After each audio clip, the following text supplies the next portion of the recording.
guys. Nandito tayo ngayon guys sa DC guys. Bali meron tayong tatrabaho ngayon guys. Itong L300 guys na 4D56. Bali ang issue nito guys ay malakas ang tagas ng langis guys. Tiningnan ko dito guys ay yung kanyang sira ay yung kanyang crankshaft oil seal. Bali ito guys, lakalasin natin to lahat dito, halos lahat kakalasin guys. Pagkatapos dito sa ilalim itong kanyang fuel oil pump guys ay naglilik dun sa ilalim. Kailangan natin tanggalin yan lahat to buo, kaya bukas itong ating project.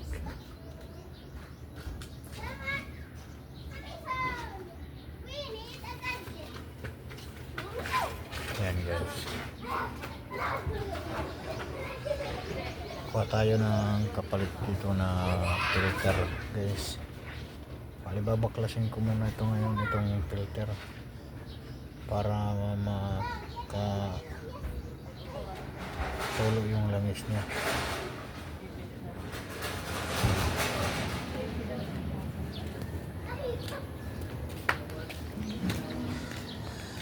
Bali ito guys, dito yung unit na ating pinag-aayos ng mga truck.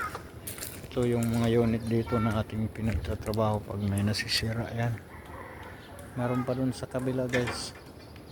Bali yung L3 muna yung ating tatrabahoin ngayon kasi naglilik, malakas yung leak kanyang oil pump. Bali ito guys yung ating ngayong tatapusin to. Kailangan lang muna natin kalasin lahat dito guys, radiator, pan, belt, lahat kalas yan guys, kasi crankshaft yung tatanggalin natin. Ito nasa gitna guys yung kakalasin natin, nasa dulo yung pulley na yun guys, sa dulo. Ito guys yun, kita nyo guys yung tinuturo. Yan ang ating tatrabahin, kakalasin, kasi kailangan ng kalasin para matanggal yung kanyang palya. At saka yung kanyang langis hindi maubos, kasi nauubos na siya guys. Ewan ko yung gauge kung eksakto pa ito or kulang, kaya i-gauge ko to siya ngayon guys. Bali yung gauge niya guys ay tumaas pa naman siya guys, dahil dinagdagan ito ng 2 litro guys, kasi naubusan na ito guys. Ayan, susubok natin ulit pasok para matingnan natin yung gauge, kasi pinaandar na to guys. Ngayon makikita natin kung ilang is pa ito. Ayan guys, meron pa siya, nasa level pa siya guys.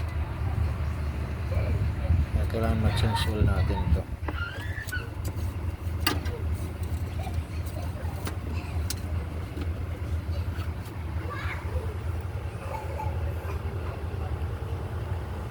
Guys,